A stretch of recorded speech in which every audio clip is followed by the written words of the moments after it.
पूरा विश्व अनेक चुनौतियों से जूझ रहा है। शायद ही किसी ने सोचा होगा कि मानव जात को ऐसे कठिन दौर से गुजरना पड़ेगा। ऐसी चुनौतियों के बीच इस दशक के प्रारंभ में ही हमारे आदरणीय राष्ट्रपति जी ने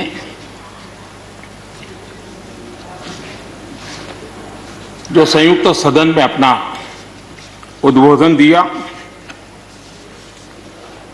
वो अपने आप में इस चुनौतियों भरे विश्व में एक नई आशा जगाने वाला, नया उमंग पैदा करने वाला और नया आत्मविश्वास पैदा करने वाला राष्ट्रपति जी का उद्बोधन रहा।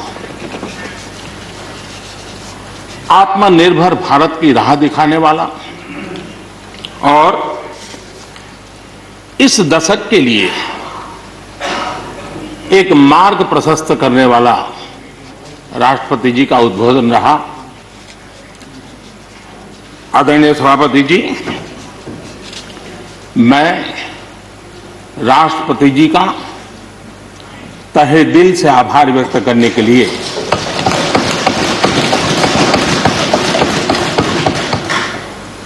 आज आप सबके बीच खड़ा हूं।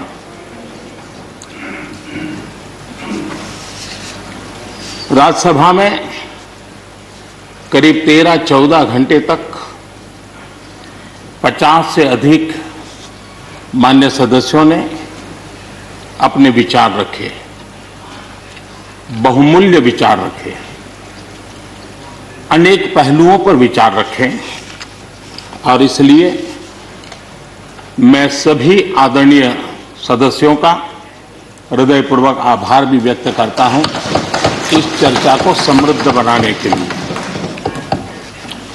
अच्छा होता कि राष्ट्रपति जी का भाषण सुनने के लिए भी सब होते तो लोकतंत्र की गरिमा और बढ़ जाती और हम सबको कभी गिला शिकवा न रहता कि हमने राष्ट्रपति जी का भाषण सुना नहीं था। लेकिन राष्ट्रपति जी के भाषण की ताकत इतनी थी कि न सुनने के बावजूद भी बहुत कुछ बोल पाए। ये अपने आप में उस भाषण की ताकत थी, उन विचारों की ताकत थी, उन आदर्शों की ताकत थी कि जिसके कारण न सुनने के बाद भी बात पहुंच गई। और इसलिए मैं समझता हूं इस भाषण का मूल्य अनेक गुना है। आदरणीय सभापति जी, जैसे मैंने कहा, अनेक चुनौतियों के बीच राष्ट्रपति जी का इस दशक का प्रथम भाषण हुआ। लेकिन यह भी सही है कि जरा पूरे विश्व पटल की तरफ देखते हैं, भारत के युवा मन को देखते हैं, तो ऐसा लगता है कि आज भारत सच्चे अर्थ में एक अवसरों की भूमि है। अनेक अवसर हमारा इंतजार कर रहे हैं और इसलिए जो देश युवा हो, जो देश उत्साह से भरा हुआ हो, जो देश अनेक सपनों को लेकर के संकल्प के साथ सिद्धि को प्राप्त करने के लिए प्रयासरत हो, वो देश इन अवसरों को कभी जाने नहीं दे सकता। हम सब के लिए ये भी एक अवसर है कि हम आजादी के 75 वर्ष में प्रवेश कर रहे हैं। ये अपने आप में एक प्रेरक अवसर है। हम जहां भी हो, जिस रूप में हो, मां भारती के संतान के रूप में इस आजादी के 75वें पर्व को हमने प्रेरणा का पर्व बनाना चाहिए। देश को आने वाले वर्षों के लिए तैयार करने के लिए कुछ न कुछ कर गुजरने का होना चाहिए। और 2047 में देश जब आजादी की शताब्दी मनाए, तब हम देश को कहां तक ले जाएंगे, इन सपनों को बार बार हमने लेते रहना चाहिए। आज पूरे विश्व की नजर भारत पर है, भारत से अपेक्षाएं भी हैं और लोगों में एक विश्वास भी है कि अगर भारत ये कर लेगा दुनिया की बहुतेक समस्याओं का समाधान वहीं से हो जाएगा।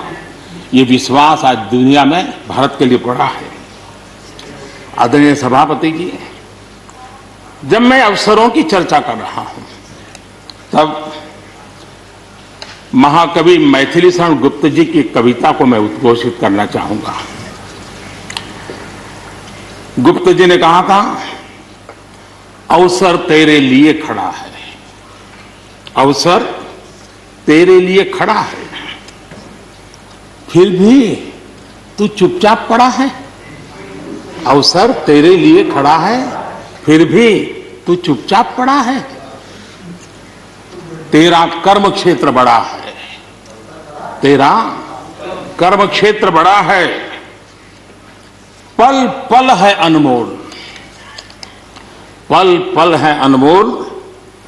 अरे भारत उठ, अरे भारत उठ, आंखें खोल। ये मैथिली शरण गुप्त जी ने कहा था। लेकिन मैं सोच रहा था, इस कालखंड में 21वीं सदी के आरंभ में अगर उनको लिखना होता तो क्या लिखते? मैं कल्पना करता था कि वो लिखते, अवसर तेरे लिए खड़ा है, अवसर तेरे लिए खड़ा है, तू आत्मविश्वास से भरा पड़ा है, तू आत्मविश्वास से भरा पड़ा है। हर बाधा, हर बाधा, हर बंदिश को तोड़, हर बाधा, हर बंदिश को तोड़। अरे भारत, अरे भारत, आत्मनिर्भरता के पथ पर दौड़, आत्मनिर्भरता के पथ पर दौड़।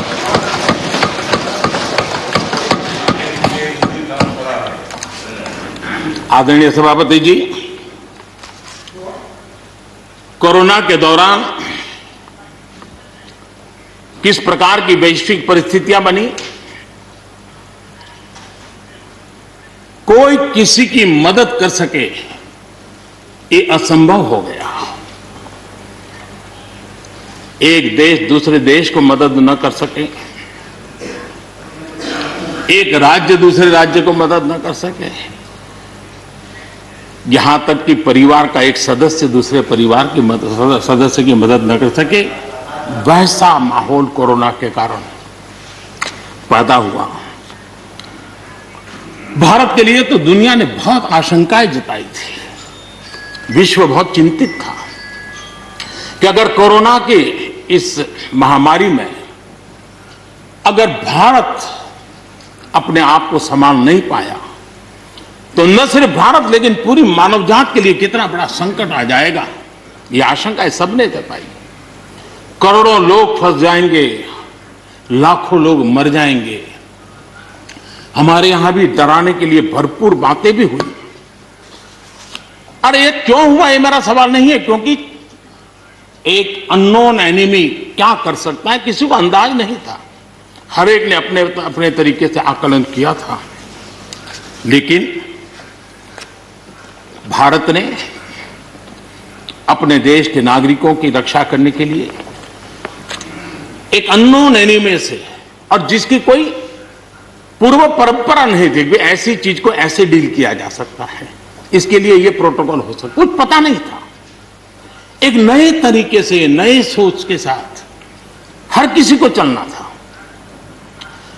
हो सकता है कुछ विद्वान सामर्थ्यवान लोग, उनको कुछ और विचार हो सकता है, लेकिन था ये कि एक अननोन एनिमी था और हमें रास्ते भी खोजने थे, रास्ते बनाने भी थे और लोगों को बचाना भी था। उस समय जो भी ईश्वर ने बुद्धि, शक्ति, सामर्थ्य दिया, इस देश ने उसको करते हुए देश को बचाने में भरसक काम किया है। और आज दुनिया इस बात का गर्व कर रही है कि इस वाकई भारत ने दुनिया की मानव जात की रक्षा करने में बहुत बड़ी अहम भूमिका निभाई। ये लड़ाई जीतने का यश किसी सरकार को नहीं जाता है। न किसी व्यक्ति को जाता है, लेकिन हिंदुस्तान को तो जाता है। गर्व करने में क्या जाता है? विश्व के सामने आत्मविश्वास के साथ बोलने में क्या जाता है? इस देश ने किया है। गरीब से गरीब व्यक्ति ने इस बात को किया है। उन समय सोशल मीडिया में देखा होगा, फुटपाथ पर एक छोटी झोपड़ी लगा करके बैठी हुई एक बूढ़ी मां,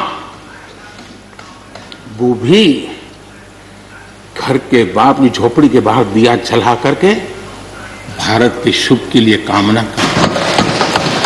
हम उसकी मजाक उड़ा रहे हैं, उस भावनाओं का मखौल उड़ा रहे हैं। समय है, जिसने कभी स्कूल का दरवाजा नहीं देखा था, उसके मन में भी देश के लिए जो भी दिया जला करके भी देश की सेवा कर सकता हूं तो करूं, इस भाव से किया था। और उसने देश में एक सामूहिक शक्ति का जागरण किया था, अपनी शक्ति का, सामर्थ्य का परिचय करवाया था। लेकिन उसकी भी मजाक उड़ाने में मजा आ रहा है। विरोध करने के लिए कितने मुद्दे हैं जी, और करना भी चाहिए, लेकिन ऐसी बातों में न उलझे जो देश के मनोबल को तोड़ते हैं, जो देश के सामर्थ्य को नीचा आंकते हैं। इससे कभी लाभ नहीं होता है। हमारे कोरोना वॉरियर्स, हमारे फ्रंटलाइन वर्कर्स, आप कल्पना कर सकते हैं जी, जब चारों तरफ भाई कहीं किसी से कोरोना आ जाएगा तो ऐसे समय ड्यूटी करना, अपनी जिम्मेवारियों को निभाना, ये छोटी चीजें नहीं है। इसका गर्व करना चाहिए, उनका आदर करना चाहिए। और इन सब के प्रयासों का परिणाम है कि देश ने आज ये करके दिखाया। हम जरा भूतकाल की तरफ देखें, ये आलोचना के लिए नहीं है, उन स्थितियों को हमने जिया है। कभी चेचक की बात होती थी, कितना भय फैल जाता था, पोलियो कितना डरावना लगता था, उसकी वैक्सीन पाने के लिए क्या क्या मेहनत करनी पड़ती थी, कितनी तकलीफें उठानी पड़ती थी। मिलेगा, कब मिलेगा, कितना मिलेगा, कैसे मिलेगा, कैसे लगाएंगे, एक दिन हमने बिताए हैं। ऐसी स्थिति में उन दिनों को अगर याद करें तो पता चलेगा कि आज जिनको थर्ड वर्ल्ड कंट्रीज में गिना जाता है, वो देश मानव जात के कल्याण के लिए वैक्सीन लेकर के आ जाए। इतने कम समय में मिशन मोड में हमारे वैज्ञानिक भी जुटे रहे। ये मानव जात के इतिहास में भारत के योगदान एक गौरवपूर्ण गाथा है। इसका हम गौरव करें और उसी में से एक नए आत्मविश्वास की प्रेरणा भी जगती है। हमने उस नए आत्मविश्वास की प्रेरणा को जगाने के ऐसे प्रयासों को आज देश गर्व कर सकता है कि दुनिया का सबसे बड़ा टीकाकरण अभियान इसी मेरे देश में चल रहा है।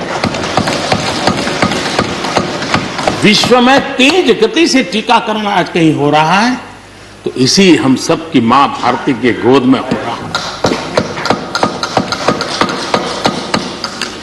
और भारत का ये सामर्थ्य कहां नहीं पहुंचा है। आज कोरोना ने भारत को दुनिया के साथ रिश्तों में एक नई ताकत दी है। जब शुरुआत में कौन सी दवाई काम करेगी, वैक्सीन नहीं थी, तो सारा विश्व का ध्यान भारत की दवाइयों पर गया। विश्व में फार्मेसी के हब के रूप में भारत उभर करके आया। 150 देशों में दवाई पहुंचाने का काम उस संकट काल में भी इस देश ने किया है। मानव जात की रक्षा के लिए हम पीछे नहीं। इतना ही नहीं, इन समय वैक्सीन के संबंध में भी विश्व बड़े गर्व के साथ कहता है कि हमारे पास भारत की वैक्सीन आ गई है, हमारे पास भारत की वैक्सीन आ गई है। हम सबको मालूम है कि दुनिया के बड़े बड़े अस्पताल में भी बड़े बड़े लोग भी जब ऑपरेशन कराने जाते हैं, कोई बड़े मेजर ऑपरेशन के लिए, और ऑपरेशन थिएटर में जाने के बाद प्रक्रिया सुनने के पहले उसकी आंखें ढूंढती हैं कि कोई हिंदुस्तानी डॉक्टर है कि नहीं है। और जैसे ही एकाध टीम के अंदर एकाध भी हिंदुस्तानी डॉक्टर दिखता है ना, उसका विश्वास हो जाता है अब ऑपरेशन। ये देश ने कमाया है, इसका हमें गर्व होना चाहिए, और इसलिए इसी गर्व को लेकर के हम आगे बढ़ रहे हैं।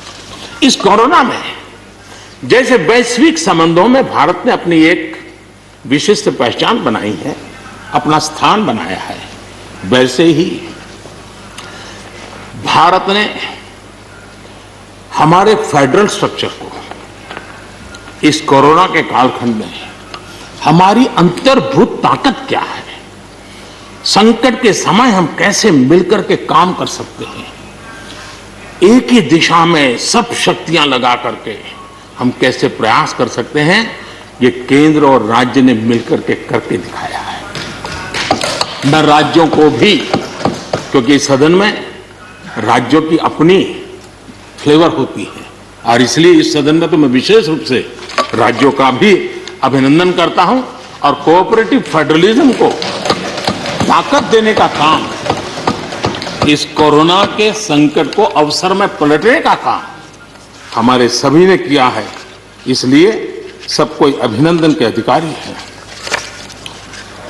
यहां पर लोकतंत्र को लेकर के काफी उपदेश दिए गए, बहुत कुछ कहा गया और लेकिन मैं नहीं मानता हूं कि जो बातें बताई गई हैं देश का कोई भी नागरिक इस पर भरोसा करेगा। भारत का लोकतंत्र ऐसा नहीं है कि जिसकी खाल हम इस प्रकार से उधेड़ सकते हैं। ऐसी गलती हम न करें। और मैं श्रीमान डेरेक जी की बात सुन रहा था, बढ़िया बढ़िया शब्दों का प्रयोग हो रहा था, फ्रीडम ऑफ स्पीच,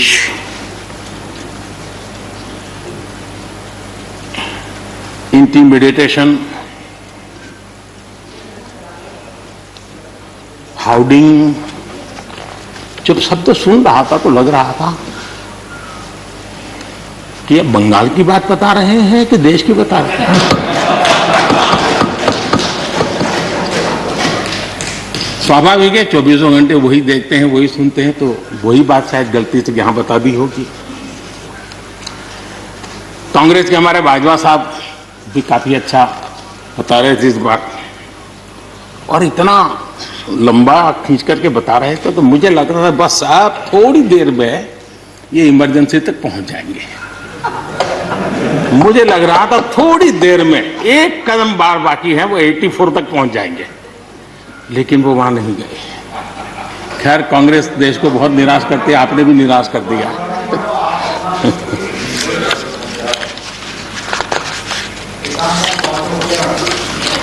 माननीय सभापति जी, मैं एक कोट इस सदन के सामने रखना चाहता हूं, और खास करके लोकतंत्र पर जो लोग शक उठाते हैं, भारत की मूलभूत शक्ति पर जो शक उठाते हैं, उनको तो मैं विशेष आग्रह से कहूंगा कि इसको समझने का प्रयास करें। हमारा लोकतंत्र किसी भी मायने में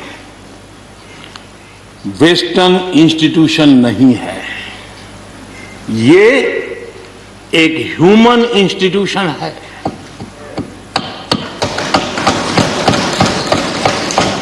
भारत का इतिहास लोकतांत्रिक संस्थानों के उदाहरणों से भरा पड़ा है।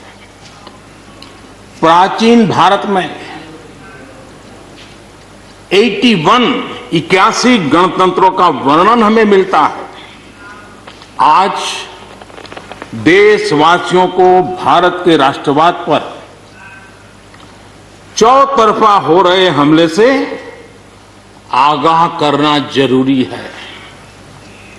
भारत का राष्ट्रवाद ना तो संकीर्ण है, न स्वार्थी है और ना ही आक्रामक है। ये सत्यम शिवम सुंदरम के मूल्यों से प्रेरित है। अनकोट। आदरणीय सभापति जी, ये कोटेशन आजाद हिंद फौज की प्रथम सरकार के प्रथम प्रधानमंत्री नेताजी सुभाष चंद्र बोस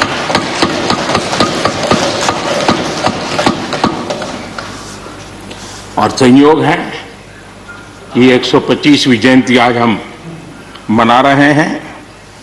लेकिन दुर्भाग्य इस बात का है कि जाने अनजाने में हमने नेताजी की इस भावना को, नेताजी के इन विचारों को, नेताजी के इन आदर्शों को भुला दिया।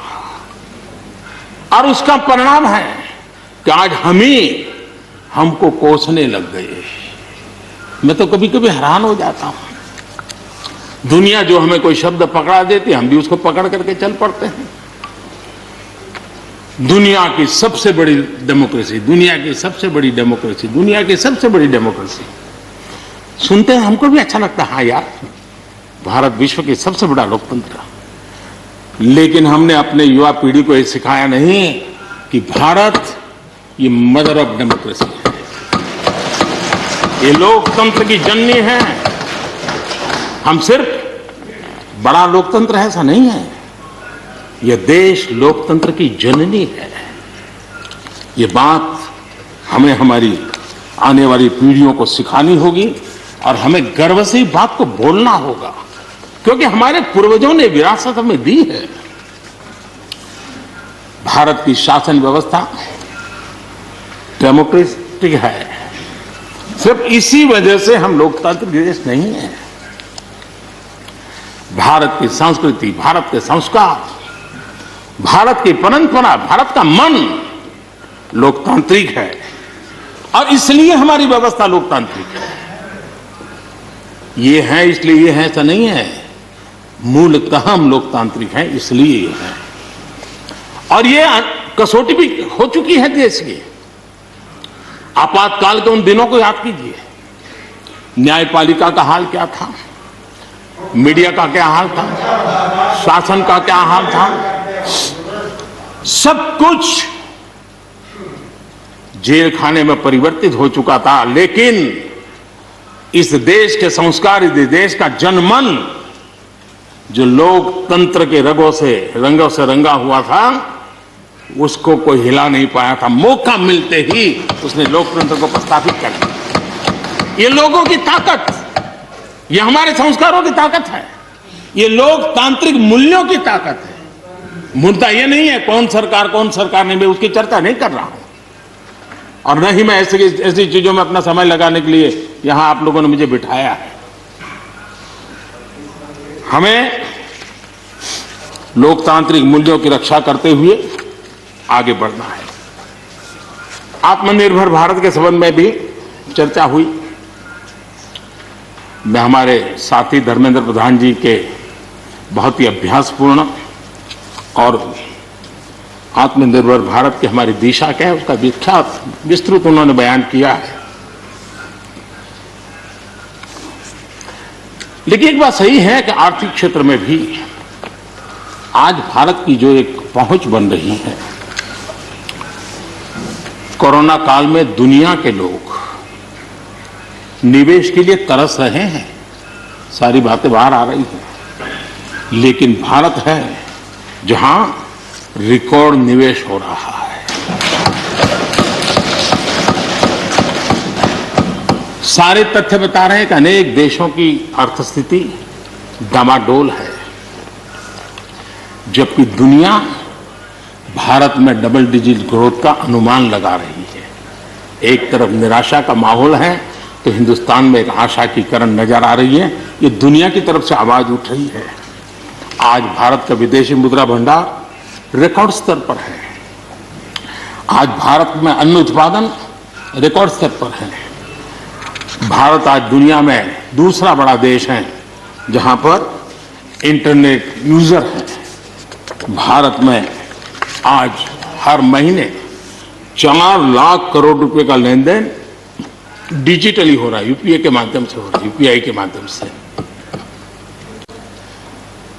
याद कीजिए, यहां के इसी सदन के भाषण में सुन रहा था 2 साल 3 साल पहले, लोगों के पास मोबाइल कहां है, टिकना कहां है, लोग डिजिटल कैसे करेंगे। ये देश की ताकत देखिए, हर महीने 4 लाख करोड़ रुपए भारत मोबाइल फोन के निर्माता के रूप में दुनिया का दूसरा सबसे बड़ा देश बना है। भारत में रिकॉर्ड संख्या में स्टार्टअप्स, यूनिकॉर्न्स, और जिसका विश्व में जय जयकार होने लगा है, इसी धरती पर हमारी युवा पीढ़ी कर रही है।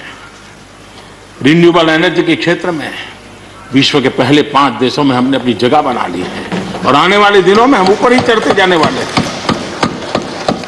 जल हो, थल हो, नभ हो, अंतरिक्ष हो,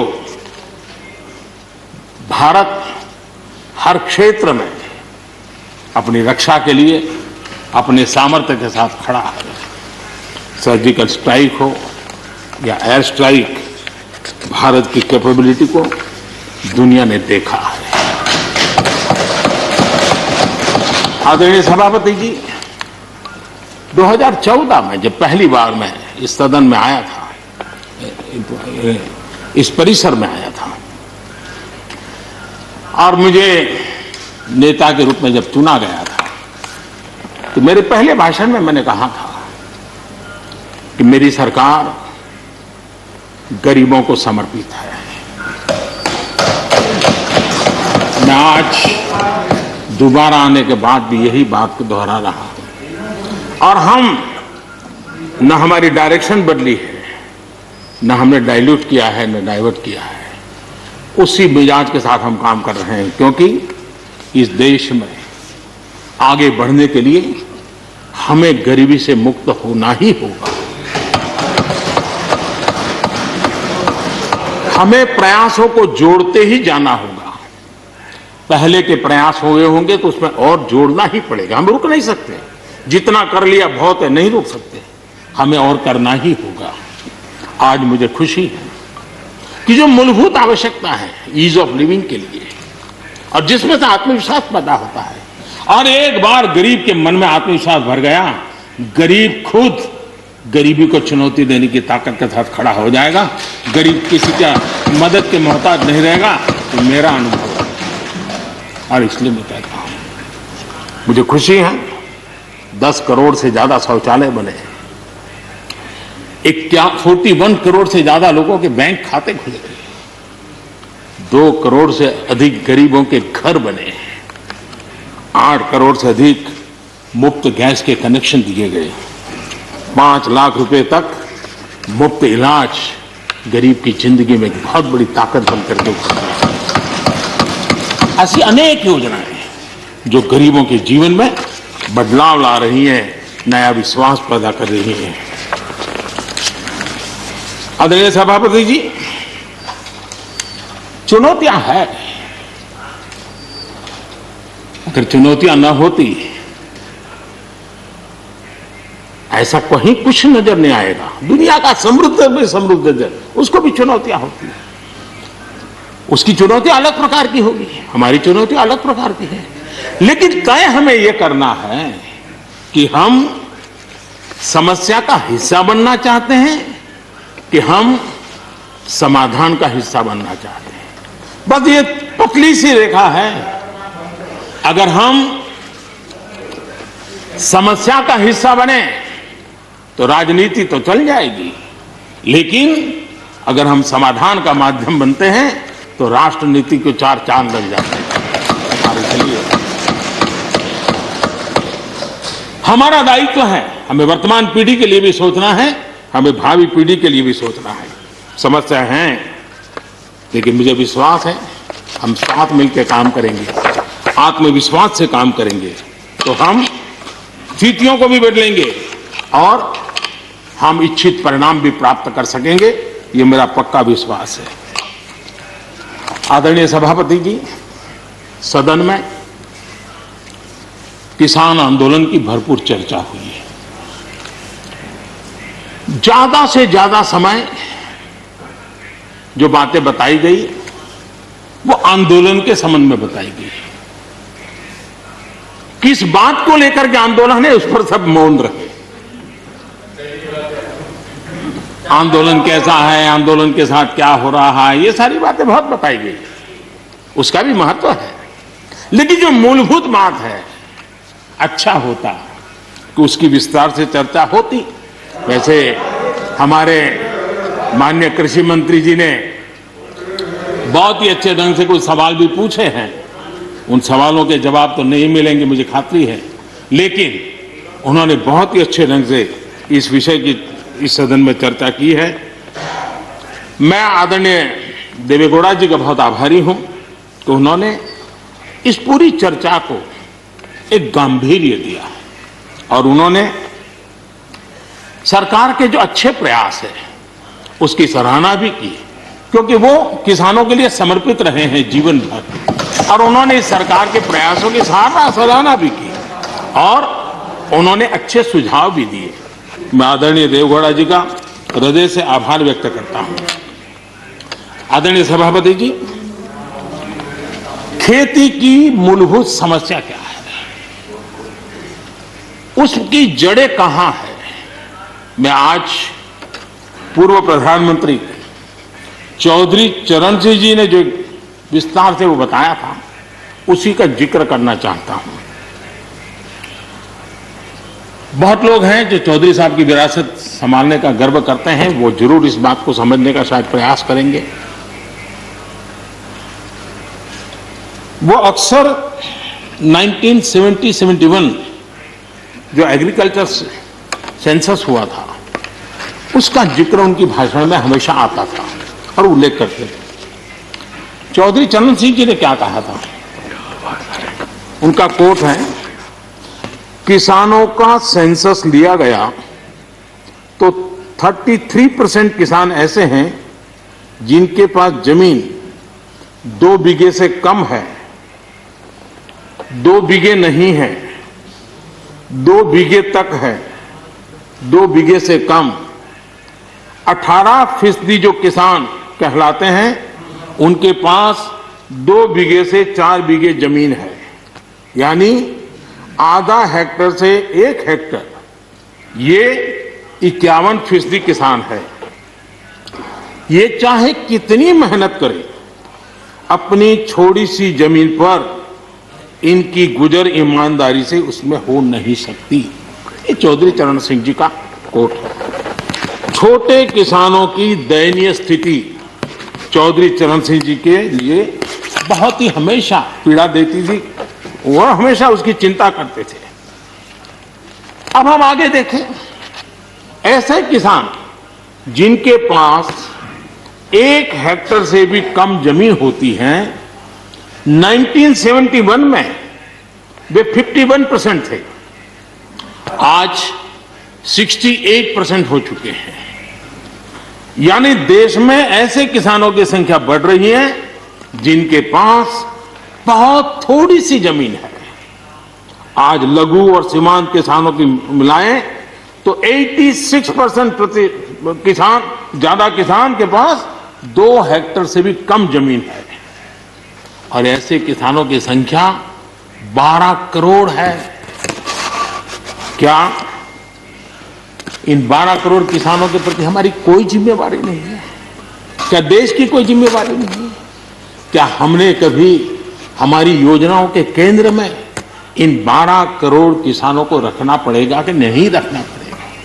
ये सवाल का जवाब चौधरी चरण सिंह जी हमारे लिए छोड़ करके गए हैं। हमें जवाब को ढूंढना होगा। हमें चौधरी चरण सिंह जी को सच्ची श्रद्धांजलि देने के लिए भी इस काम के लिए जिसको जो सूझे, जिसको मौका मिले, सबने करना होगा, तब जाकर के हम इन कर सकते हैं। अब पहले की सरकारों की सोच में छोटा किसान था क्या? अगर एक बार हम थोड़ा सोचेंगे तो ध्यान आएगा। मैं आलोचना के लिए नहीं कह रहा हूं, लेकिन हमने सचमुच में, हम सब ने सोचने की आवश्यकता है। जब हम चुनाव आते ही एक कार्यक्रम करते हैं कर्ज माफी, अब वो किसान का कार्यक्रम है कि वोट का कार्यक्रम है, वो तो हिंदुस्तान में हर कोई भली भांति जानता है। लेकिन जब कर्ज माफी करते हैं तब छोटा किसान उससे वंचित रहता है, उसके नसीब में कुछ नहीं आता है, क्योंकि कर्ज माफी जो बैंक से लोन लेता है उसके लिए होती है। छोटा किसान का बेचारा बैंक में खाता नहीं, वो कार लोन लेने जाएगा। हमने छोटे किसान के लिए नहीं किया है, भले ही हमने राजनीति कर ली हो। 1-2 एकड़ जमीन वाले किसान जिसके पास बैंक का खाता भी नहीं है, न वो कर्ज लेता है, न कर्ज माफी का फायदा उसको मिलता है। उसी प्रकार से पहले की फसल बीमा योजना क्या थी? एक प्रकार से वो बीमा जो बैंक गारंटी के रूप में काम करता था, और वो भी छोटे किसान के लिए तो नसीब ही नहीं होता था। वो भी उन्हीं किसानों के लिए होता था जो बैंक से लोन लेता था और उसका इंश्योरेंस होता था, तो बैंक वालों को भी एक विश्वास हो जाता था, चल जाता था। आज 2 हेक्टेयर से कम कितने किसान हो गए जो बैंक से लोन? सिंचाई की सुविधा भी छोटे किसान के नसीब नहीं हुई। बड़े किसान तो बड़ा बड़ा पंप लगा देते थे, ट्यूबवेल कर देते थे, बिजली भी ले लेते थे और बिजली भी मुफ्त मिल जाती थी, उनका काम चल जाता था। छोटे किसान के लिए तो सिंचाई के भी लिए दिक्कत थी, वो तो कभी ट्यूबवेल लगा ही नहीं सकता था, कभी कभी तो उसको बड़े किसान से पानी खरीदना पड़ता था और जो दाम मांगे वो दाम देना पड़ता था। यूरिया, बड़े किसान को यूरिया प्राप्त करने का कोई प्रॉब्लम नहीं था, छोटा किसान को रात रात लाइन में खड़े रहना पड़ता था, उस पर डंडे चलते थे और कभी कभी तो बेचारा यूरिया के बिना घर वापस लौट जाता था। ये हम छोटे किसानों के हाल जानते हैं। 2014 के बाद हमने कुछ परिवर्तन किए। हमने फसल बीमा योजना का दायरा बढ़ा दिया ताकि किसान, छोटा किसान भी उसका फायदा ले सके, और बहुत मामूली रकम से ये काम शुरू किया। और पिछले 4-5 साल में फसल बीमा योजना के तहत 90,000 करोड़ रुपए, ये छोटी रकम नहीं है, 90,000 करोड़ रुपए उसके क्लेम किसानों को मिले। कर्ज माफी से भी आंकड़ा बड़ा हो जाता है। छोटा किसानों को किसान क्रेडिट कार्ड, हमारे यहाँ किसान क्रेडिट कार्ड हुए, लेकिन बड़े किसानों तक गए और वो बैंक से बहुत ही, कुछ तो राज्यों में 0% से ब्याज से उनको मिल जाते थे पैसे, और उनके कोई न कोई जो धंधा व्यापार होता था पैसे वहां भी लग जाते थे। छोटे किसान के नसीब में ये नहीं था। हमने तय किया हिंदुस्तान के हर किसान को किसान क्रेडिट कार्ड देंगे। इतना ही नहीं, हमने उसका तो दायरा फिशरमैन तक भी बढ़ा दिया ताकि वो भी इसका फायदा उठा सके। और 2.25 करोड़ से ज्यादा किसानों तक ये किसान क्रेडिट का काम पहुंच चुका है, और बाकी भी राज्यों से आग्रह कर रहे हैं कि लगातार उसको आगे बढ़ाएं ताकि ज्यादा से ज्यादा किसान इसका लाभ उठा सके, और राज्यों की मदद जितनी ज्यादा मिलेगी उतना ज्यादा ये काम हो जाएगा। उसी प्रकार से हम एक योजना ले आए, प्रधानमंत्री सम्मान निधि योजना। सीधे किसान के खाते में, और ये गरीब किसान को जिसके पास कभी इस प्रकार की मदद नहीं पहुंची। 10 करोड़ ऐसे परिवार हैं जिनको इसका लाभ मिल गया। और अगर बंगाल में राजनीति आड़े न आती तो बंगाल के किसान भी अगर जुड़ गए होते तो ये आंकड़ा उससे भी ज्यादा होता। और अब तक 1,15,000 करोड़ रुपया इन किसानों के खाते में गया। ये गरीब छोटे किसान, उनके पास गया है। हमारी सब योजनाओं के केंद्र बिंदु में सॉइल हेल्थ कार्ड, हमने 100% सॉइल हेल्थ कार्ड की बात कही ताकि हमारे छोटे किसान को भी उसकी जमीन कैसी है, कौन सी उपज के लिए योग्य होगा। हमने 100% सॉइल हेल्थ कार्ड के लिए काम किया। उसी प्रकार से हमने यूरिया का नीम कोटिंग 100% किया। 100% के पीछे इरादा हमारा यही था कि गरीब से गरीब किसान तक भी यूरिया पहुंचने में रुकावट ना हो, यूरिया डाइवर्ट होता है बंद हो, और उसमें हम सफल भी हुए। छोटे और सीमांत किसानों के लिए हमने पहली बार पेंशन की सुविधा की योजना लेकर के आए और मैं देख रहा हूं कि धीरे धीरे हमारे छोटे किसान भी आ रहे हैं। उसी प्रकार से प्रधानमंत्री ग्राम सड़क योजना ये सिर्फ एक रोड नहीं है, ये किसानों की गांव की जिंदगी को बदलने का एक बहुत बड़े यश रेखा होती है और इसलिए हमने उस पर भी बल दिया। पहली बार हमने किसान रेल की कल्पना की। छोटा किसान का माल बिकता नहीं था, आज किसान रेल के कारण गांव का किसान रेलवे के माध्यम से मुंबई के बाजार तक अपना माल बेचने लगा, फल सब्जी बेचने लगा है, उसका लाभ ले रहा है, छोटे किसान को फायदा हो रहा है। किसान उड़ान के द्वारा हवाई जहाज से अब जैसे हमारे नॉर्थ ईस्ट इतनी बढ़िया बढ़िया चीजें, लेकिन ट्रांसपोर्टेशन सिस्टम के अभाव में वहां का किसान हमारा बेनिफिट नहीं ले पाता था, आज उसको किसान उड़ान योजना का लाभ मिल रहा है। छोटे किसानों की परेशानियों से हर कोई परिचित है। समय समय पर उनके सशक्तिकरण की मांग भी उठी है। हमारे आदरणीय शरद पवार जी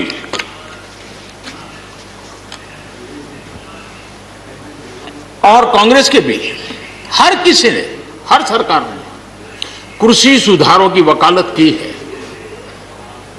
कोई पीछे नहीं है, क्योंकि हर एक को लगता है कर पाए नहीं कर पाए अलग बात है, लेकिन ये होना चाहिए, ये बात हर एक की निकली हुई है और आज नहीं, जब भी जो चाहते सबने की हुई है। और शरद राव जी ने तो अभी एक बयान भी दिया कि मैं सुधारों के पक्ष में हूं। ठीक है, पद्धति के संबंध में उनके मन में सवाल है, लेकिन सुधारों का विरोध नहीं किया है और इसलिए मैं समझता हूं कि हमें इस विषय में हमारे साथी श्रीमान सिंधिया जी ने बहुत ही अच्छे ढंग से कई पहलुओं पर इस कानून को लेकर के यहां पर ये सारी बातें पिछले 2 दशक से लगातार चल रही है, हर फोरम में चली है। ऐसा नहीं है कि कोई हमारे आने के बाद में हर ने कहा और हर एक को लगा कि अब समय आ गया, हो जाए, अब समय आ गया। ये ठीक है, फुटस्टूप कॉमा कोई इधर उधर हो सकता है, कोई ये दावा नहीं कर सकता है कि भाई हमारे समय की सोच बहुत ही बढ़िया थी। मैं भी दावा नहीं कर सकता हूं कि हमारे समय की सोच बढ़िया है, 10 साल के बाद कोई नई सोच आ ही नहीं सकती। ऐसा नहीं होता है जी। ये समाज जीवन परिवर्तनशील होता है। आज के समय हमें जो ठीक लगा चलो चले, आगे सुधार करेंगे, नई चीजों को जोड़ेंगे, यही तो प्रगति का रास्ता होता है जी। रुकावटें डालने से प्रगति कहां होती है जी। और इसलिए, लेकिन मैं हैरान हूं, अचानक यू टर्न ले लिया भाई, ऐसा क्यों किया? ठीक है, आप आंदोलन के मुद्दों को लेकर के इस सरकार को घेर लेते, लेकिन साथ साथ किसानों को भी कहते हैं कि भाई बदलाव बहुत जरूरी है, बहुत साल हो गए, अब नई चीजों को लेना पड़ेगा, तो देश आगे बढ़ता है। लेकिन अब मुझे लगता है कि राजनीति इतनी हावी हो जाती है कि अपने ही विचार छूट जाते हैं। लेकिन जो ये सब कर रहे हैं अच्छा है। आदरणीय डॉक्टर मनमोहन सिंह जी यहां मौजूद है, मैं उन्हीं का एक कोट आज पढ़ना चाहता हूं। हो सकता है जो यू टर्न कर रहे हैं वो मेरी बात माने या न माने, मनमोहन सिंह जी की तो बात जरूर मानेंगे। There are other rigidities because of the whole marketing regime set up in the 1930s, which prevent our farmers from selling their produce where they get the highest rate of return. It is our intention to remove all those handicaps which come in the way of India realizing its vast potential as one large common market. ये आदरणीय मनमोहन सिंह जी का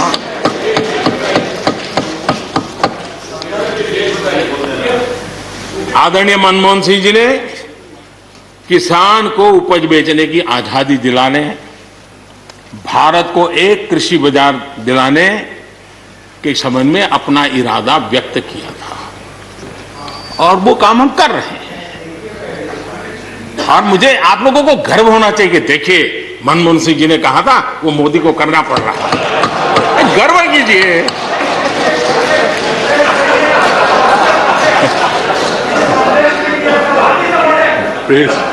please और मजा ये है कि जो लोग पॉलिटिकल बयानबाजी करते हैं उछल उछल करके, उनके राज्यों में भी जब उनको मुकाबला है, इसी में से आधा अधूरा कुछ न कुछ किया ही किया है हर किसी ने। यहां जो विरोध में दल है उनकी भी जहां सरकारें हैं वहां आधा अधूरा कुछ न कुछ तो किया ही है, क्योंकि उनको भी मालूम है रास्ते का दास्ता तो यही है। और मैंने देखा इस चर्चा में लॉ का जो स्पिरिट है उस पर किसी की चर्चा नहीं हुई है। शिकायत दिया गया तरीका ठीक नहीं था, जल्दी कर दिया, इसको नहीं पूछा, ये रहता है। वो तो परिवार में शादी होती है तो भी फूफी नाराज होकर के कहती है मुझे कहां बुलाया। वो तो रहता है, इतना बड़ा बड़ा परिवार है तो रहता ही है।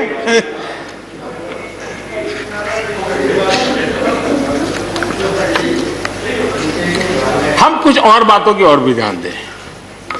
अब देखिए, दूध उत्पादन किसी बंधनों में बंधा हुआ नहीं है, न पशुपालक बंधनों में बंधा हुआ है, न दूध बंधनों में बंधा हुआ। लेकिन मजा देखिए,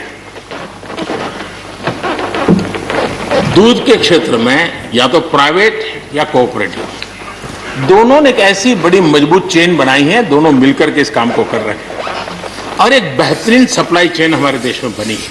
इसको हमने जो अच्छा है उसको, और ये मेरे काल में नहीं बना है, आप भी इसका गर्व कर सकते हैं, मेरे काल से पहले बना हुआ है, हमें गर्व करना चाहिए। फल सब्जी से जुड़े व्यवसाय में ज्यादातर बाजारों का सीधा संपर्क रहता है, बाजारों की दखल हट गई है, इसका लाभ मिल रहा है। क्या डेयरी वाले, फल सब्जी खरीदने वाले उद्यमी, पशुपालकों की किसान, क्या जमीन पर कब्जा हो जाता है उनका? पशुपालन पर, पशु पे कब्जा हो जाता है? नहीं होता, दूध बिकता है, पशु नहीं बिकता है जी। हमारे देश में डेयरी उद्योग का योगदान कृषि अर्थव्यवस्था के कुल मूल्य में 28% से भी ज्यादा है।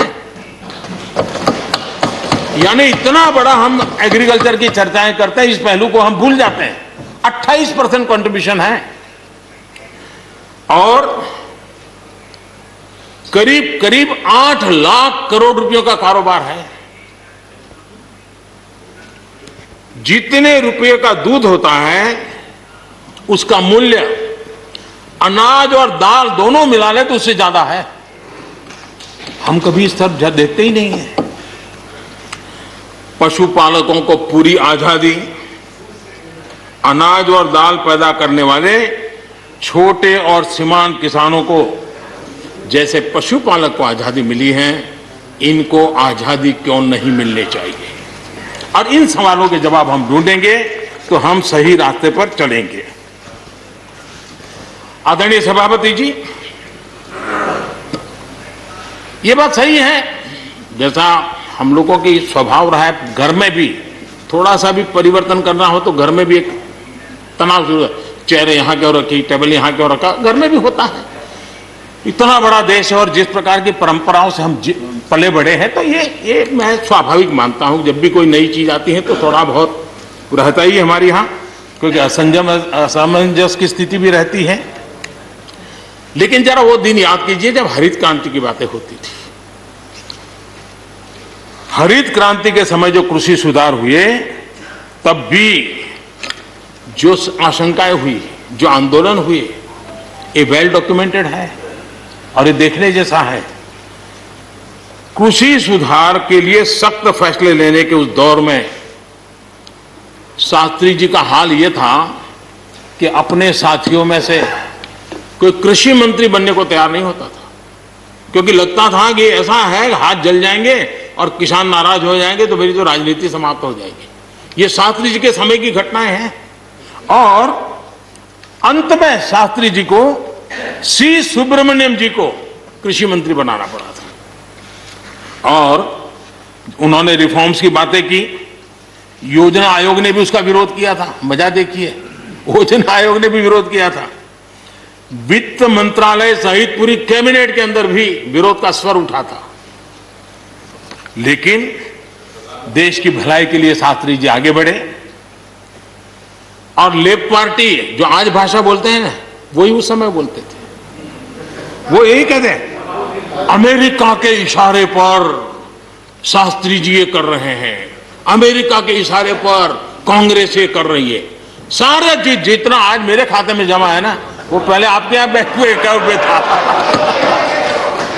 सब कुछ अमेरिका के एजेंट कह दिया जाता था हमारे नेता, कांग्रेस के नेताओं को। ये सब कुछ लेफ्ट वाले जो आज भाषा बोलते हैं, वो उस समय भी उन्होंने यही भाषा बोली थी।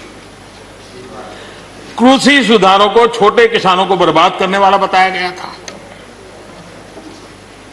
देश भर में हजारों प्रदर्शन आयोजित हुए थे, बड़ा मूवमेंट चला था। इसी माहौल में भी लाल बहादुर शास्त्री जी और उसके बाद की सरकार जो करती रही, उसी का परिणाम है कि जो हम कभी PL 480 मंगवा करके खाते थे, आज देश अपने किसान ने अपनी मिट्टी से पैदा की चीजें को खाता है।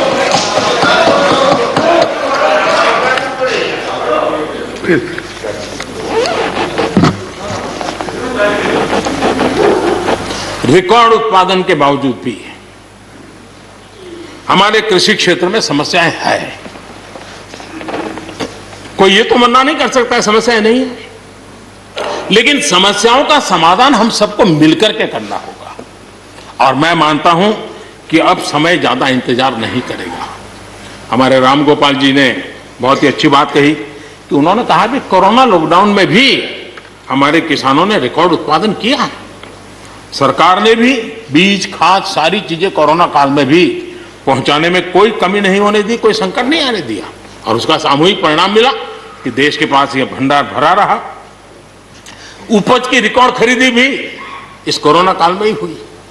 तो मैं समझता हूं कि हमने नए नए उपाय खोज करके आगे बढ़ना होगा। और जैसा मैंने कहा, कोई भी हम कई कानून है, हर कानून में 2 साल 5 साल के बाद, कभी 2 महीने 2-3 महीने के बाद सुधार करते ही करते हैं। हम कोई स्टैटिक अवस्था में जीने वाले लोग थोड़े हैं जी। जब अच्छे सुझाव आते हैं तो अच्छे सुधार भी आते हैं, और सरकार भी अच्छे सुझावों को, और सिर्फ हमारी नहीं, हर सरकार ने अच्छे सुझावों को स्वीकार किया। यही तो लोकतंत्र की परंपरा है। और इसलिए अच्छा करने के लिए अच्छे सुझावों के साथ, अच्छे सुधारों की तैयारी के साथ हम सबको आगे बढ़ना चाहिए। मैं आप सबको निमंत्रण देता हूं, आइए हम देश को आगे ले जाने के लिए, कृषि क्षेत्र की समस्याओं का समाधान करने के लिए आंदोलनकारियों को समझाते हुए हमने देश को आगे ले जाना होगा। हो सकता है कि शायद आज नहीं तो कल जो भी यहां होगा, किसी न किसी को यह काम करना ही पड़ेगा। आज मैंने किया है, गालियां मेरे खाते में जाने दो, लेकिन इस अच्छा करने में आप जुड़ जाओ। बुरा हो मेरे खाते में, अच्छा हो आपके खाते में, आओ मिलकर के चले।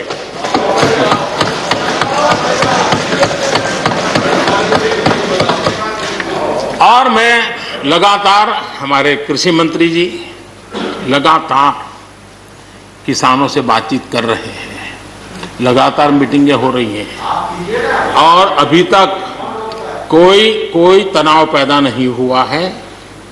एक दूसरे की बात को समझने का, समझाने का प्रयास चल रहा है। और हम लगातार आंदोलन से जुड़े लोगों से प्रार्थना करते हैं कि आप आंदोलन करना आपका हक है, लेकिन इस प्रकार से बुजुर्ग लोग वहां बैठे, ये ठीक नहीं है। आप उनको सबको ले जाइए, आप आंदोलन को खत्म कीजिए। आगे बढ़ने के लिए मिल बैठ करके चर्चा करेंगे, रास्ता खुले है। ये सब हमने कहा है। मैं आज भी इस सदन से माध्यम से भी निमंत्रण देता हूं। आदरणीय सभापति जी, ये बात निश्चित है, हमारी खेती को खुशहाल बनाने के लिए फैसले लेने का ये समय है। इस समय को हमने गंवा नहीं देना चाहिए।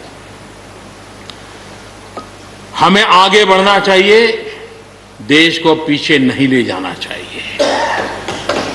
पक्ष हो, विपक्ष हो, आंदोलनरत साथी हो, इन सुधारों को हमने मौका देना चाहिए और एक बार देखना चाहिए कि इस परिवर्तन से हमें लाभ होता है कि नहीं होता है।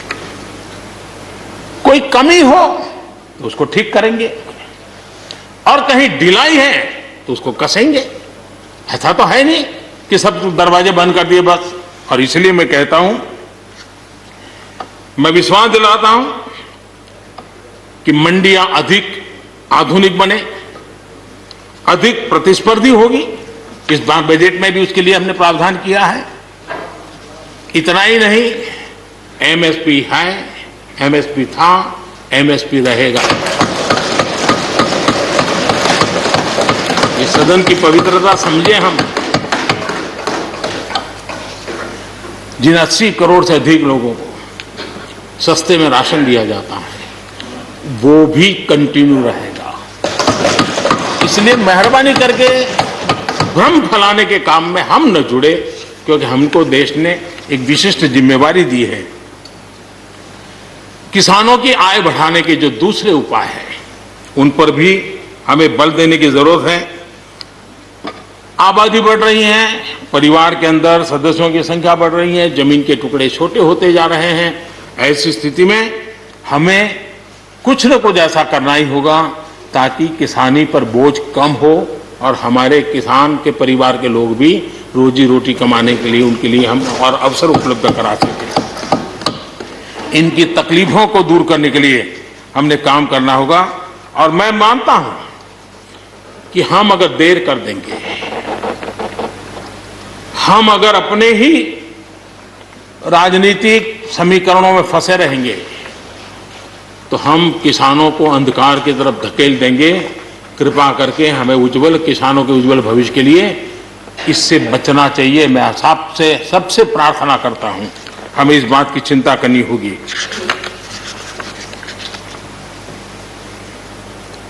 आदरणीय सभापति जी, डेयरी और पशुपालन हमारे कृषि क्षेत्र के साथ बढ़ावा देने की जरूरत है ताकि हमारा किसान पगभर हो। उसी प्रकार इसी काम के लिए हमने फूट एंड माउथ डिसीज के लिए एक बहुत बड़ा अभियान चलाया है ताकि वो किसान को या पशुपालक जो बाय एंड लार्ज किसानी से जुड़ा हुआ रहता है उसको भी लाभ होगा। हमने फिशरीज को भी एक अलग बल दिया, अलग मिनिस्ट्री बनाई और 20,000 करोड़ रुपए मत्स्य संपदा योजना के लिए लगाया है ताकि ये पूरे क्षेत्र को एक नया बल मिले। स्वीट रिवॉल्यूशन, भारत में बहुत संभावनाएं हैं और इसलिए भारत ने किसानों, उसके लिए बहुत जमीन की जरूरत नहीं, अपने ही खेत के कोने में वो कर दें तो भी साल में 40,000, 50,000, लाख रुपया, 2 लाख रुपया कमा लेगा वो। और इसलिए हम स्वीट रिवॉल्यूशन, शहद के लिए, हनी के लिए, उसी प्रकार से बी वैक्स, दुनिया में बी वैक्स की मांग है, भारत बी वैक्स एक्सपोर्ट कर सकता है। हमने उसके लिए एक माहौल बना और किसान के खेत में ही छोटे किसान होगा तो एक कोने में वो एक नई कमाई कर सकता है। हमने इसको जोड़ना होगा और मधुमक्खी पालन के लिए कुछ सैकड़ों एकड़ जमीन की जरूरत नहीं है, वो आराम से अपने यहां कर सकता है। सोलर पंप, सोलर हम कहते हैं अन्नदाता ऊर्जादाता बने, उसके खेत में ही वो अपने सोलार सिस्टम से ऊर्जा भी पैदा करे, सोलार पंप चलाए, अपनी पानी की आवश्यकता को पूरी करे, उसके खर्च को, बोझ को बंद करे और फसल एक लेता है तो 2 ले, 2 लेता है तो 3 ले। क्रॉप पैटर्न में बदल करना है तो बदल कर सके, उसकी दिशा में हम जा सकते हैं। और एक बात है, भारत की ताकत ऐसी समस्याओं के समाधान करने की और नए रास्ते खोजने की रही है, आगे भी खुलेंगे। लेकिन कुछ लोग हैं जो भारत अस्थिर रहे, अशांत रहे, इसे लगातार कोशिशें कर रहे हैं। हमें इन लोगों को जानना होगा। हम ये न भूलें कि पंजाब के साथ क्या हुआ। जब बंटवारा हुआ सबसे ज्यादा भुगतना पड़ा पंजाब को। जब 84 के दंगे हुए सबसे ज्यादा आंसू बहे पंजाब के, सबसे ज्यादा दर्दनाक घटनाओं का शिकार होना पड़ा पंजाब को। जो जम्मू कश्मीर में हुआ, निर्दोषों को मौत के घाट उतार दिया गया। जो नॉर्थ ईस्ट में होता रहा, आए दिन बम, बंदूक और गोलियों का कारोबार चलता रहा। ये सारी चीजों ने देश को किसी न किसी रूप में बहुत नुकसान किया है। इसके पीछे कौन ताकतें हैं, हर समय हर सरकारों ने इसको देखा है, जाना है, परखा है। और इसलिए हमें उस जज्बे से इन सारी समस्याओं के समाधान के लिए हम तेजी से आगे बढ़े। और हम ये न भूलें कि कुछ लोग हमारे खास करके पंजाब के, खास करके सिख भाइयों के दिमाग में गलत चीजें भरने में लगे हैं। ये देश हर सिख के लिए गर्व करता है। देश के लिए क्या कुछ नहीं किया इन्होंने, उनका जितना हम आदर करें उतना कम है। गुरुओं की महान परंपरा को, और मेरा भाग्य रहा है मुझे पंजाब की रोटी खाने का अवसर मिला है। मैं जिंदगी में बहुत महत्वपूर्ण वर्ष पंजाब में बिताए हैं, इसलिए मुझे मालूम है। और इसलिए जो भाषा उनके लिए कुछ लोग बोलते हैं, उनको गुमराह करने के जो लोग प्रयास करते हैं, इससे कभी देश का भला नहीं होगा। और इसलिए हमें इन दिशा में चिंता करने की आवश्यकता है।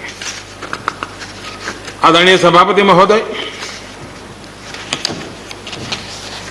हम लोग कुछ शब्दों से बड़े परिचित हैं। श्रमजीवी, बुद्धिजीवी, ये सारे शब्दों से परिचित हैं। लेकिन मैं देख रहा हूं कि पिछले कुछ समय से इस देश में एक नई जमात पैदा हुई है, एक नई बिरादरी सामने आई है, और वो है आंदोलनजीवी। ये जमात आप देखोगे, वकीलों का आंदोलन है वो ना वहां नजर आएंगे, स्टूडेंट का आंदोलन है वो वहां नजर आएंगे, मजदूर का आंदोलन है वो वहां नजर आएंगे, कभी पर्दे के पीछे कभी पर्दे के आगे। एक पूरी टोली है जी जो आंदोलनजीवी है। वो आंदोलन के बिना जी नहीं सकते हैं और आंदोलन से जीने के लिए रास्ते खोजते रहते हैं। हमें ऐसे लोगों को पहचानना होगा कि वो जो सब जगह पे पहुंच करके और बड़ा आइडियोलॉजिकल स्टैंड दे देते हैं, गुमराह कर देते हैं, नए नए तरीके बता देते हैं। देश आंदोलनजीवी लोगों से बचे, इसके लिए हम सबको, और ये उनकी ताकत है। उनका क्या है, खुद खड़ा नहीं कर सकते चीजें, किसी की चल रही तो जाके बैठ जाते हैं, वो अपना जो जितने दिन चले चल जाता है उनका। ऐसे लोगों को पहचानने की बहुत आवश्यकता है। ये सारे आंदोलनजीवी परजीवी होते हैं।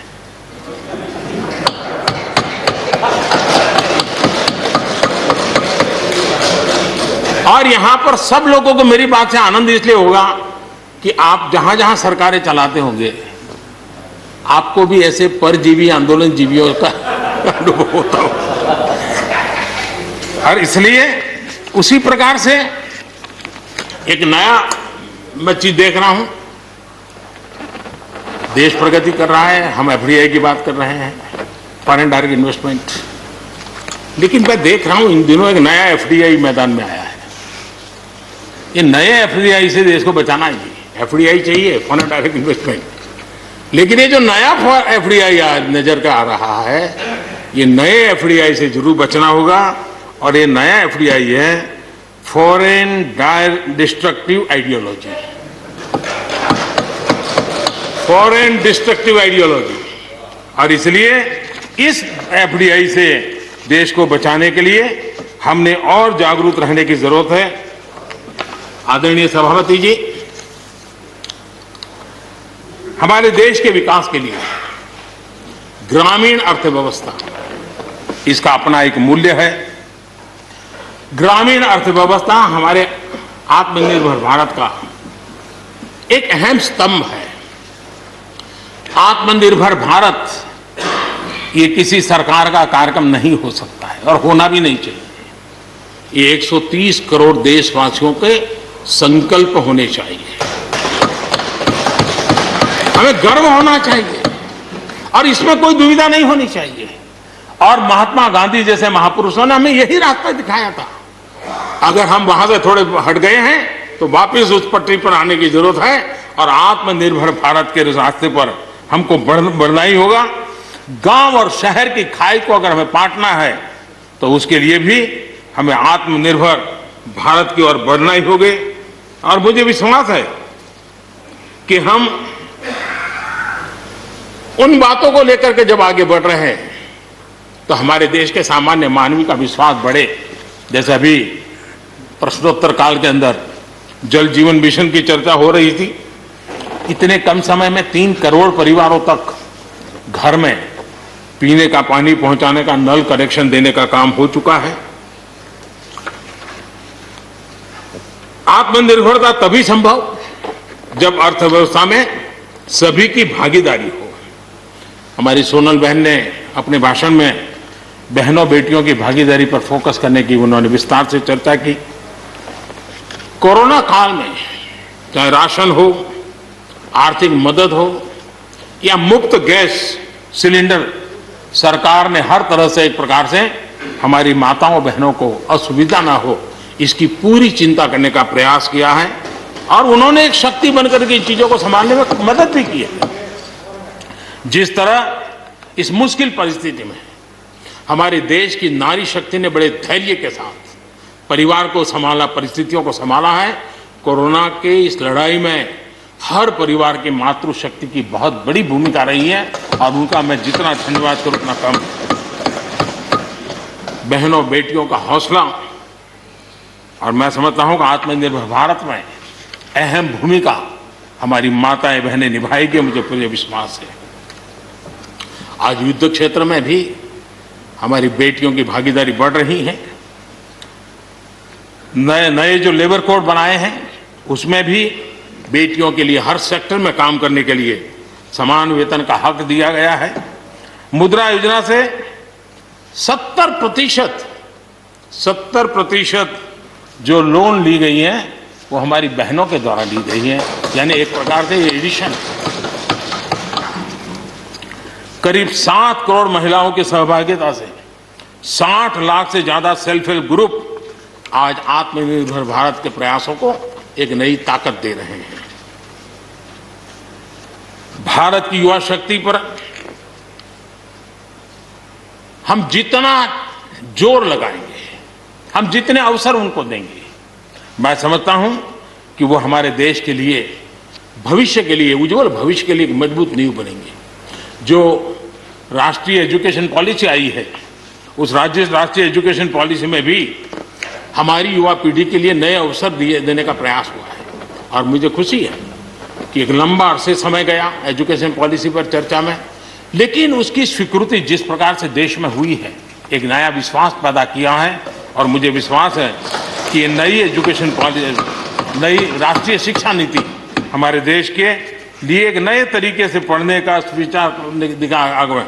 हमारा एमएसएमई सेक्टर, रोजगार के सबसे ज्यादा अवसर एमएसएमई सेक्टर को मिल रहे हैं और जब कोरोना काल में जो स्टिमुलस की बात हुई उसमें भी एमएसएमई पर पूरा ध्यान दिया गया और उसी का परिणाम है कि आर्थिक रिकवरी में आज हमारे एमएसएमई बहुत बड़ी भूमिका निभा रहे हैं और हम इसको आगे बढ़ा रहे हैं। हम लोग प्रारंभ से सबका साथ, सबका विकास, सबका विश्वास का मंत्र लेकर के चल रहे हैं और उसी का परिणाम है कि नॉर्थ ईस्ट हो या नक्सल प्रभावित क्षेत्र, धीरे धीरे वहाँ हमारी समस्याएं कम होती जा रही हैं और समस्याएं कम होने के कारण, सुख और शांति का अवसर पैदा होने के कारण विकास की मुख्य धारा में ये हमारे सभी साथियों को आने का अवसर मिल रहा है। अब भारत के उज्जवल भविष्य में ईस्टर्न इंडिया बहुत बड़ी भूमिका निभाएगा, ये मैं साफ देख रहा हूं और उसको हम पूरी मजबूती से काम। मैं आदरणीय गुलाम नबी जी को सुन रहा था, वैसे भी बड़ी मृदुता, सौम्यता और कभी भी कटु शब्द का उपयोग न करना ये गुलाम नबी जी की विशेषता रही है और मैं मानता हूं कि हम सभी जो सांसदगण हैं उन्होंने उनसे ये सीखने जैसी चीज है और इसलिए मैं उनका आदर भी करता हूं। और उन्होंने जम्मू कश्मीर में जो चुनाव हुए उसकी तारीफ की। उन्होंने कहा कि बहुत लंबे समय से, और उन्होंने ये भी कहा कि मेरे दिल में जम्मू कश्मीर विशेष है और स्वाभाविक भी है, उनके दिल में ये होना, पूरे हिंदुस्तान के दिल में जम्मू कश्मीर उसी भाव से भरा पड़ा हुआ है। जम्मू कश्मीर आत्मनिर्भर बनेगा उस दिशा में हमारा, वहाँ पंचायत के चुनाव हुए, बीडीसी के चुनाव हुए, डीडीसी के चुनाव हुए और इन सब की सराहना गुलाम नबी जी ने की है। इस प्रशंसा के लिए मैं आपका बहुत आभारी हूं, लेकिन मुझे डर लगता है, आपने प्रशंसा की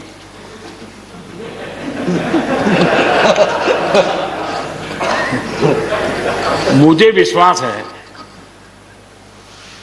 कि आपकी पार्टी वाले इसको उचित स्पिरिट में लेंगे गलती से G23 की राय मान करके खुद उल्टा न कर दे।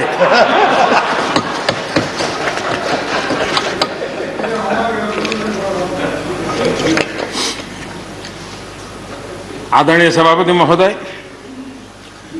कोरोना के चुनौतीपूर्ण दौर में सीमा पर भी चुनौती देने की कोशिश हुई।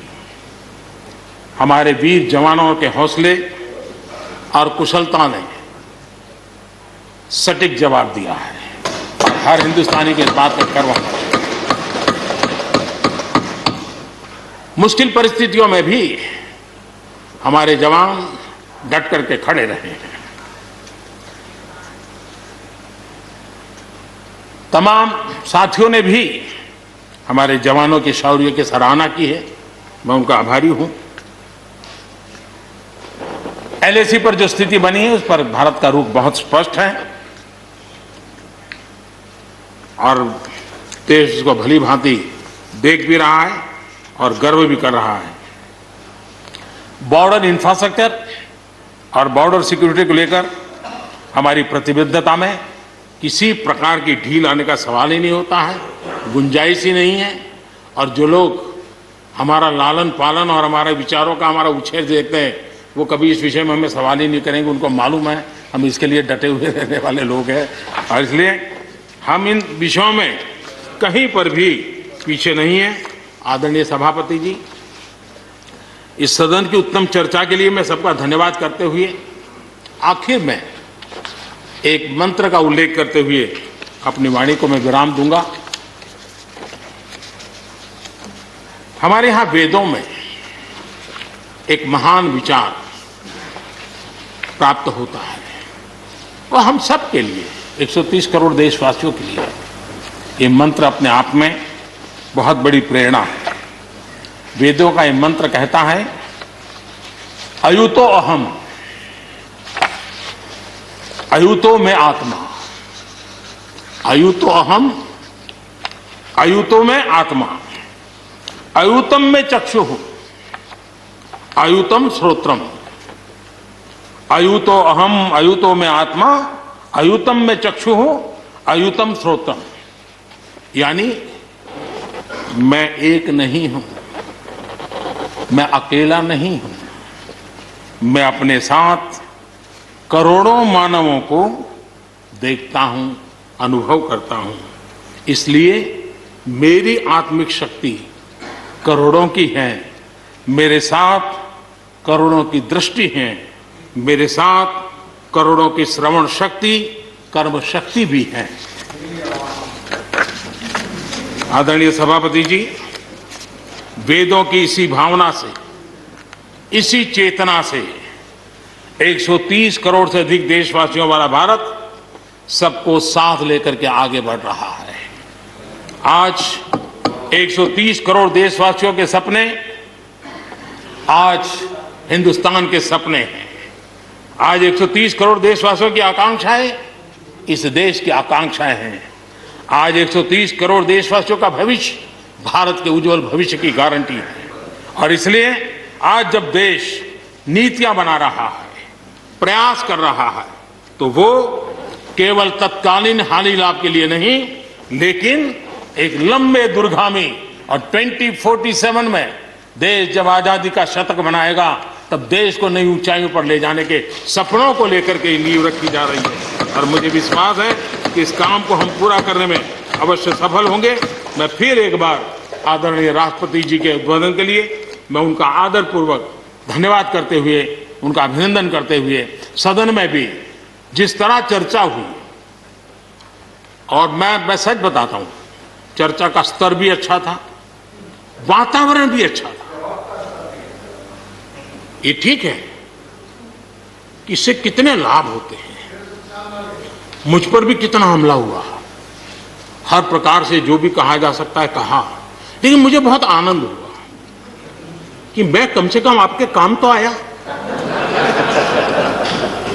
देखिए, आपके मन में एक तो कोरोना के कारण ज्यादा जाना आना होता नहीं होगा, फंसे रहते होंगे और घर में भी खिचड़ी चलती होगी, अब इतना गुस्सा यहां निकाल दिया तो आपका मन कितना हल्का हो गया, आप घर के अंदर कितनी खुशी चैन से समय बिताते होंगे। तो ये आनंद जो आपको मिला है, इसके लिए मैं काम आया, ये भी मैं अपना सौभाग्य मानता हूं। और मैं चाहूंगा ये आनंद लगातार लेते रहिए,